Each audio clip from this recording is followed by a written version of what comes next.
kembali lagi sama aku Delpi Haryani. Nah, gimana nih kabar teman-teman di rumah? Semoga selalu berada dalam lindungan Allah dan selalu berada dalam kesehatan. Nah, sebelumnya aku mau infoin berita menarik, info menarik, dan pastinya ini good news banget buat teman-teman, apalagi yang kuliah. Karena rencananya sih gitu, aku mulai dari sekarang sampai nanti ke depannya akan membuat pembahasan dan review materi di channel aku tentang materi apa saja yang aku pelajari selama kuliah dari semester 1 hingga semester selanjutnya. By the way, aku sekarang semester 4 di Fakultas Tarbiyah dan Ilmu Keguruan, tepatnya di Bimbingan Konseling Islam atau BKI gitu. Nah, jadi menurut aku ini bermanfaat banget nantinya untuk teman-teman, apalagi maba nih yang sama fakultasnya sama aku, buat nantinya kalau misalkan apalagi sekarang udah ganti semester kan, menuju gitu ke semester selanjutnya. Teman-teman bisa nih cari info di channel aku kayak materi mata kuliah A ini belajar tentang apa sih gitu, dan buku referensinya buku apa gitu. Nah, insya Allah nanti aku akan lampirkan juga buku referensinya, cocoknya itu untuk mata kuliah A itu harus pegang buku apa gitu. Nah, itu soon, itu adalah rencana kedepannya gitu. Pokoknya ditunggu aja, makanya dari sekarang diklik channel aku, klik tombol subscribe dan juga klik tanda loncengnya. Biar apa? Biar nantinya nggak ketinggalan info-info menarik tentang video mata kuliah gitu. Nah, dan ini adalah video pertama mengenai review mata kuliah tentang sistem perencanaan pengajaran atau perencanaan sistem pengajaran gitu. Dan kenapa aku buat video ini pertama? Karena menurut aku mata kuliah ini mata kuliah penting, mata kuliah yang harus kita pelajari meskipun seandainya kita nggak kuliah gitu. Karena apa? Karena ya penting untuk siapa? Untuk seorang guru. Karena profesi aku adalah guru dan mungkin teman-teman yang nonton juga ada yang sama gitu. Pokoknya langsung aja deh kita mulai ya ke review materinya. Let's get started! Oke, kita masuk ke pembahasan mengenai review mata kuliah perencanaan sistem pengajaran. Nah, berdasarkan namanya nih, mata kuliah perencanaan sistem pengajaran tentunya akan mempelajari tentang hal-hal apa saja yang harus direncanakan sebelum kita mengajar gitu. Nah, tapi kira-kira mata kuliah ini penting gak ya? Penting aja atau penting banget?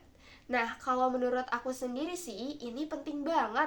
Karena kalau kita sebagai guru ataupun akan menjadi guru nantinya, ya kita harus belajar tentang mata kuliah ini. Karena isinya yaitu tentang bagaimana seorang guru akan merencanakan kegiatan pembelajaran. Tapi kenapa ya kita harus merencanakan kegiatan pembelajaran? Padahal bisa aja tuh kita nggak usah merencanakan, langsung aja ngajar, ya nggak? Tapi nggak gitu teman-teman. Kita itu setiap sekolah pasti mempunyai target, setiap sekolah pasti menggunakan kurikulum. Nah, maka agar target kita tercapai sesuai kurikulum, maka kita harus menggunakan perencanaan pembelajaran nih sebelum kita melaksanakan pengajaran. Karena apa? Karena tadi supaya kelas kondusif, supaya kelas berjalan dengan terarah, sehingga target-target kedepannya bisa terlaksana karena perencanaannya yang bagus gitu. Yang pertama yaitu perencanaan. Perencanaan itu adalah kegiatan merencanakan. Kemudian sistem. Sistem ini adalah acuan. Sistem itu adalah perangkat unsur yang mendukung atau membangun sebuah totalitas. Intinya acuannya lah, perangkat unsurnya yang utama gitu. Kemudian pengajaran. Pengajaran itu adalah segala sesuatu yang dilakukan tentang mengajar. Jadi pada intinya perencanaan sistem pengajaran itu adalah persiapan ataupun perencanaan yang dilakukan oleh seorang guru untuk melaksanakan pembelajaran atau pengajaran. Jadi ketika seorang guru akan mengajar, beliau tidak langsung untuk melakukan pengajaran di kelas, tapi harus mencatat apa saja sih yang harus direncanakan gitu. Nah teman-teman, ternyata untuk menjadi seorang guru kita harus punya 4 kompetensi dasar yang harus dimiliki. Dimana 4 kompetensi dasar itu, yang pertama ada yang namanya kompetensi pedagogik. Yang kedua, ada yang namanya kompetensi kepribadian. Yang ketiga, ada kompetensi sosial. Dan yang terakhir yaitu kompetensi profesional. Nah, kita bahas satu persatu. Yang pertama, kompetensi pedagogik.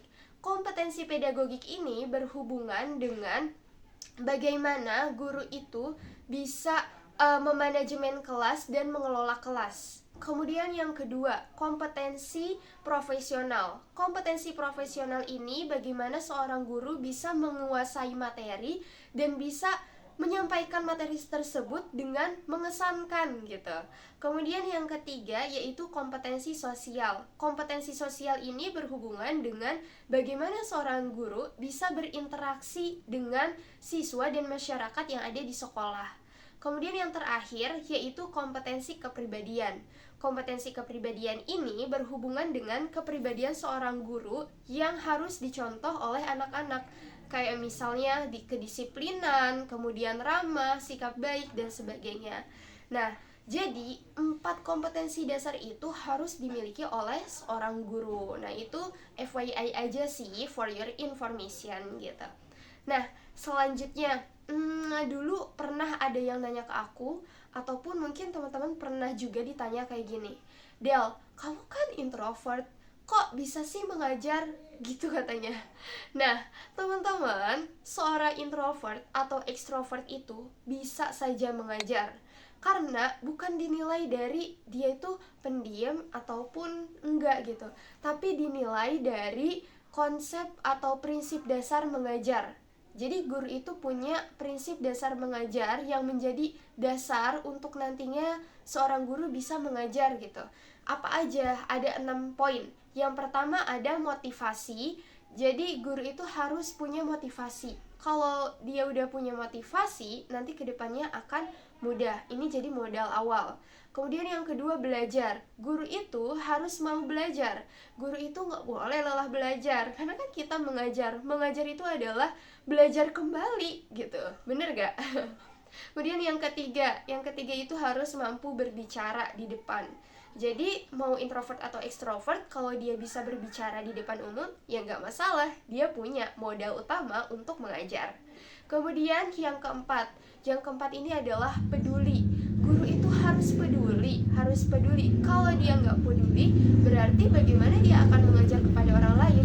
Sementara mengajar ilmu atau mentransfer ilmu adalah bentuk kepedulian kita terhadap generasi selanjutnya gitu. Nah, selanjutnya yang kelima ada kerjasama.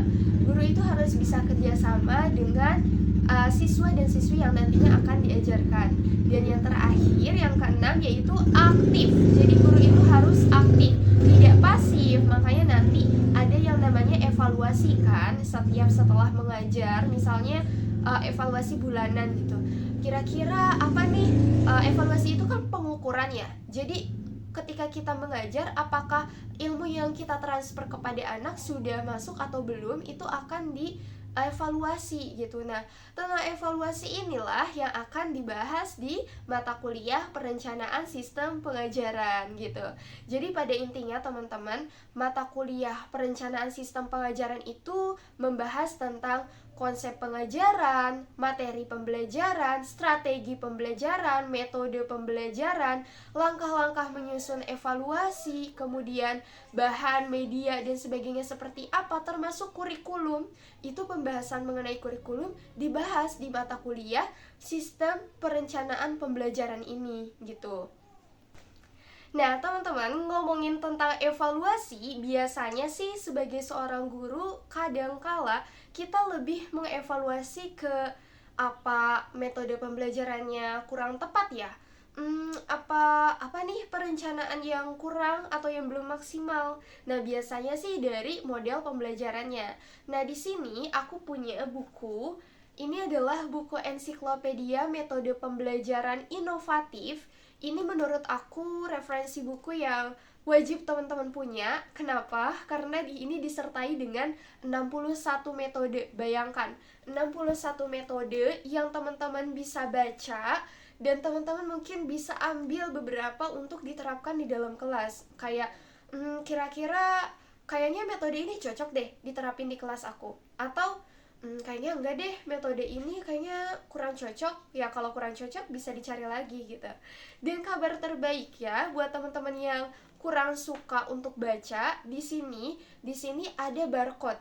Nih, maaf. Di sini ada barcode yang teman-teman bisa scan, dan di sini akan ada beberapa video tentang metode pembelajaran dari 61 metode itu. Jadi selain kita bisa baca mengenai bagaimana cara untuk melakukan metode ini dalam pengajaran, kita juga bisa melihat videonya secara langsung gitu. Bagaimana materi tentang ini, misal pakai metode ini, bagaimana ya aplikasinya. Nah, nanti kita scan aja di sini. Habis itu nanti keluar deh metode pembelajarannya. Karena kebetulan ini adalah buku terbaru, keluaran terbaru tahun 2021 kalau nggak salah. Makanya ini cocok banget dimiliki sama teman-teman mahasiswa, guru, ataupun dosen sekalipun gitu. Karena pokoknya tuh harus punya deh gitu.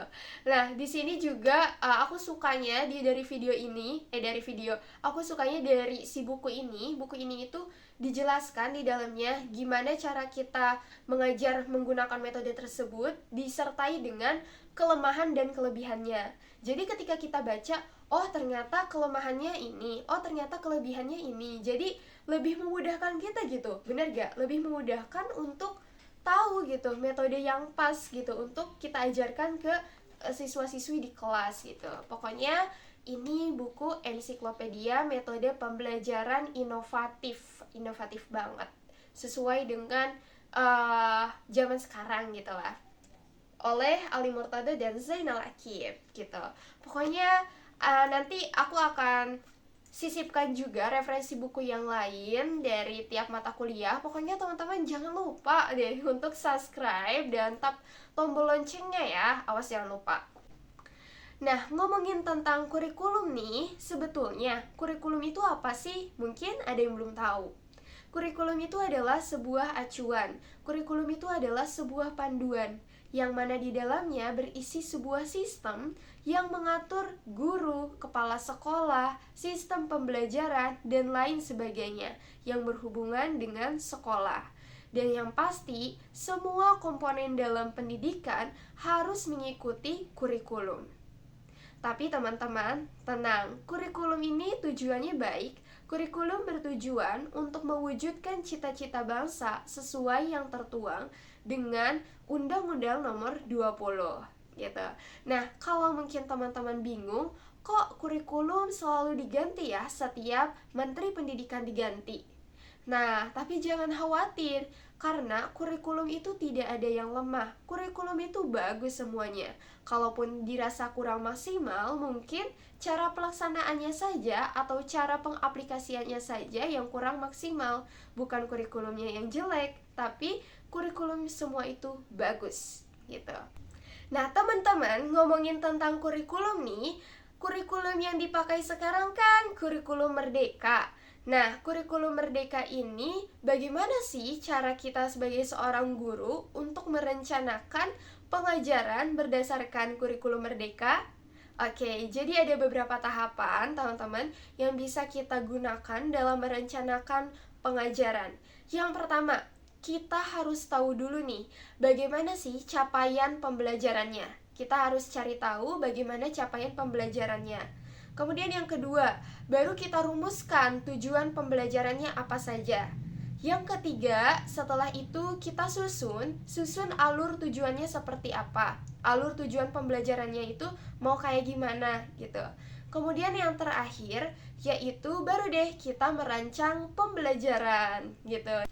Oke, jadi itulah beberapa pembahasan mengenai review mata kuliah perencanaan sistem pengajaran yang mudah-mudahan bisa dipahami oleh teman-teman di rumah. Jangan lupa untuk di-share dan komen, mungkin boleh saran dari teman-teman. Kira-kira video apa selanjutnya yang harus aku upload di sini? Mungkin tentang edukasi apapun itu gitu. Boleh di komentar dulu aja di bawah gitu. Oke, jangan lupa di-like, nyalain nih tombol loncengnya dan subscribe. Oke, bye-bye. Thank you.